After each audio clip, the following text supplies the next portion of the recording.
சகோதரர் பக்தசிங் அவர்களின் ஊழியத்திலிருந்து விடாய்த்துணிக்கேற்ற வார்த்தைகள். ஜூலை மாதம் 3ஆம் தேதி. உமது வேதத்தில் உள்ள அதிசயங்களை நான் பார்க்கும்படிக்கு என் கண்களை திறந்தருளும். சங்கீதத்தின் புஸ்தகம் 119வது சங்கீதம் 18வது வசனம். மத்தேயு சுவிசேஷம் 1வது அதிகாரம் 20லிருந்து 25வது வசனம் வரை யோசேப்புக்கு தேவதூதன் சொப்பனத்தில் தரிசனமானதை நாம் பார்க்கின்றோம். யோசேப்புவின் மனைவியாக ஆகப்போகிறவள் கர்ப்பமாக இருப்பதாக செய்தி வந்தது.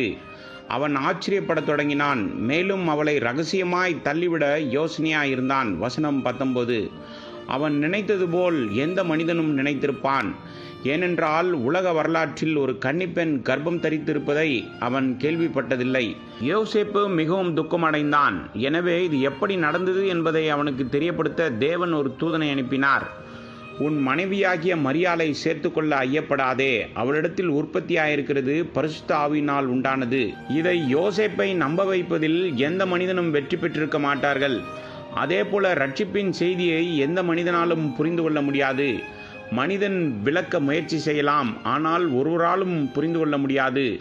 ஜென்ம சுபாவமான மனுஷனோ தேவனுடைய ஆவிக்குரியவைகளை ஏற்றுக்கொள்ளான்.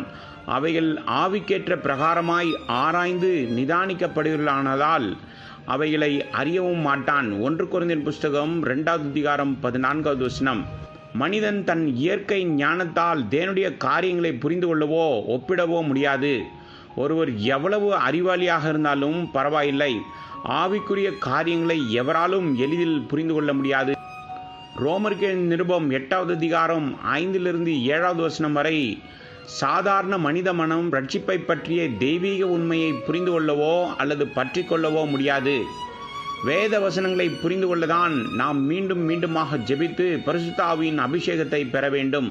அதனால்தான் செய்தியை கொடுப்பதற்கு முன்பு நாம் ஜெபிக்கிறோம். செய்தியை கொடுத்த பிறகும் நாம் ஜெபிக்கிறோம். வீட்டிலும் பலமுறை ஜெபிக்கிறோம். மனிதன் ஒரு நாள் முழுவதும் வேதத்தை படித்து கொண்டே இருப்பான் என்று வைத்துக் கொள்வோம். மேலும் நூலகத்தில் உள்ள நல்ல புத்தகங்களை ஆலோசிக்கிறான் என்றாலும் அவன் செய்தி கொடுப்பதற்கு முன் போதுமான அளவு ஜெபிக்கவில்லை என்றால் அந்த செய்தியில் ஜீவன் இருக்காது. அவைகள் வெறும் வார்த்தைகள் என்பதை அனைவரும் விரைவில் அறிந்து கொள்வார்கள். ஆனால் போதகர் போதுமான அளவு ஜெபிக்கும்போது அவர்கள் புதிய ஜீவனை பெறுகிறார்கள். நாம் பலமுறை வேதத்தை படித்தாலும் மனித ஞானத்தால் புரிந்து கொள்ள முடியாது.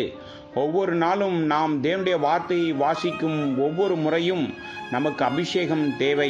சில பெரிய வேத அறிஞர்களுக்கு எல்லாம் தெரிந்திருந்தாலும் வேதத்தை பற்றி சந்தேகத்தை கொண்டு வருகிறார்கள். வேதத்தின் இந்த பகுதி உண்மை அல்ல, வேதத்தின் அந்த பகுதி உண்மை அல்ல என்று அவர்கள் கூறுகிறார்கள். அவர்கள் அனைவரும் மதியினர். இவைகள் பரிசுத்த ஆவியானவரின் தீர்க்க தரிசன வார்த்தைகள் என்று அவர்களுக்கு தெரியாது. இவைகள் சாதாரண மனதினால் புரிந்து கொள்ள முடியாது. ஒருவன் வேத பிரமாண போதகனாக இருந்தாலும் பரிசுத்த ஆவியின்றி அவனால் புரிந்து கொள்ள முடியாது. இது நமக்கு ஆவிக்குரிய ஜீவனை தரப்போகும் வேத வாக்கியங்களாகும். நாம் படிப்பது மட்டுமல்ல, நம் வாழ்வில் பரிசுத்த ஆவியின் உள்ளான கிரியையும் அவசியம். ஆண்டவரே, உமது வேதத்தில் உள்ள அதிசயங்களை நான் பார்க்கும்படிக்கு என் கண்களை திறந்தருளும். சங்கீதத்தின் புஸ்தகம் 119வது சங்கீதம் 18வது வசனம். இப்படியாக நாம் மீண்டும் மீண்டுமாக ஜெபிக்க வேண்டும். இது தேவனுடைய வார்த்தை, மனிதனுடைய வார்த்தை அல்ல. அதை நம்முடைய சாதாரண இயற்கை மற்றும் தீட்டான இருதயத்தோடு புரிந்து கொள்ள முடியாது. ஆகவே உங்கள் மனித ஞானம் உங்களை ஏமாற்ற விடாமல் பார்த்து கொள்ளுங்கள்.